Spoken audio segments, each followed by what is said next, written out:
All right, welcome back inside our proactive newsroom. And joining me now is Jason Baker. He is the U.S. Gold Government Affairs and Community Relations Manager. And Jason, it's great to see you again. How are you? I'm doing well. Thanks for having me back. Yeah, I thought it'd be a great opportunity to sort of talk about a number of issues and really talk about project itself and the importance of it in the jurisdiction you're in. Let's talk about the jurisdiction first off, and just the positivity that you're hearing from Wyoming about your project. Yeah, absolutely. Well, Wyoming is hands down, a mining state. That's kind of what brought some of the original folks here, a couple hundred years ago, and that sort of legacy of mining is carried on, over the entire statehood. So people get mining, they understand it, they understand how to do projects the right way, and it's a state that has other incredible natural resources. We get millions of tourists every year for, Yellowstone National Park or Grand Teton National Park, but yet we've been able to strike that balance between, resource development and the right way to do things. And so, as U.S. Gold has prepared their plan to deploy and build out the CK gold mine, people recognize that this is a project that's done the right way, and people really rallied behind it. And that's really evident in the permitting approval process, right? And how that's done and how it's received.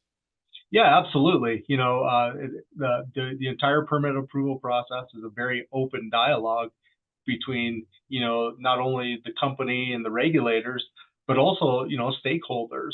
And there's a lot of opportunity for people to commit, comment, and be a part of this. And, what we've really found is through our legwork going through the permitting process, um, we've been able to allay a lot of concerns and fears, and really the permitting process has gone fairly smoothly. Yeah. Let's talk a little bit about Wyoming itself, because obviously as a state, they're trying to create jobs, they're trying to have revenue come into the state. And that's a big part of what US Gold is attempting to do with your project as well. Obviously, you're trying to fill a need, but I would imagine as well through taxes and royalties and job creation, it's a real bonus for the state of Wyoming. And I'm sure they've told you that as well. Absolutely. Through the pre-feasibility work, and which will be, updated later this year, but the numbers from, 2, 3 years ago figured about a 70, $80 million, tax and royalty impact to the state of Wyoming.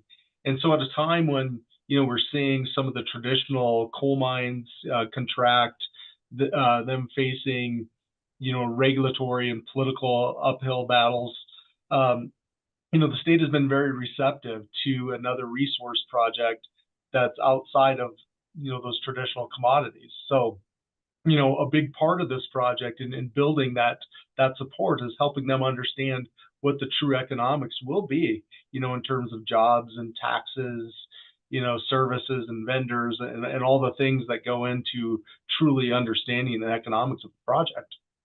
Yeah, and also they want to fit in Wyoming, I would imagine, to the philosophy of what's going on in the U.S. about making sure that you have your resources are in the U.S., that are staying in the U.S. and using it in the U.S. and how important that supply chain is. I would imagine that the conversations like that you've had many times with state officials. Oh, absolutely. When you look at our congressional delegations, for example, Senator John Barrasso is the ranking member on key energy and natural resources committees in Washington, D.C. And a big part of his portfolio is domestic security, being able to supply what we need in the U.S. in terms of critical minerals and copper and everything else that goes into a resilient, modern economy. It's better to be in control of your own destiny as opposed to trying to source materials from countries that are either politically unstable or just flat out are not friendly. Yeah. And lastly, Jason, you and I have talked in the past about the way U.S. Gold conducts business and just about being environmentally friendly and doing things the right way. And I would imagine that, the one thing about the state is it's a beautiful state. If you've never been to Wyoming, it is quite beautiful. And I would imagine that they want to keep that beauty intact, and projects where there's a emphasis on doing it the right way, I think would be something that they look to support even more. Oh, absolutely. I mentioned, Wyoming does certainly support these projects, and we have regulators that are very experienced in regulating and structuring project approvals the right way to do things the right way. But just because they're supportive doesn't mean we get a free pass. Wyoming still has some incredibly rigorous standards, and just given the team that U.S. Gold has put together and their experience in building out projects all over the world, they've got a lot of knowledge on best practices and the best ways to do things and alternative to do things that have really allayed a lot of our regulators' concerns, and just the upfront nature of how the company has approached the project. We're going to be very involved in the community. We're going to communicate. We're going to have the hard conversations. Sometimes, as uncomfortable as they are, and that has all paid dividends. And some people will say, a 3-year permitting process. Wow, that's a long time. But in terms of developing out of mine, that's light speed. And that just really speaks to how the company has conducted themselves and approached themselves in Wyoming. Absolutely. Makes a lot of sense. Jason, thanks so much. Good update. And I really appreciate your time. You bet. Thanks, Steve. All right. Jason Beggar. He is the U.S. Gold Government Affairs and Community Relations Manager.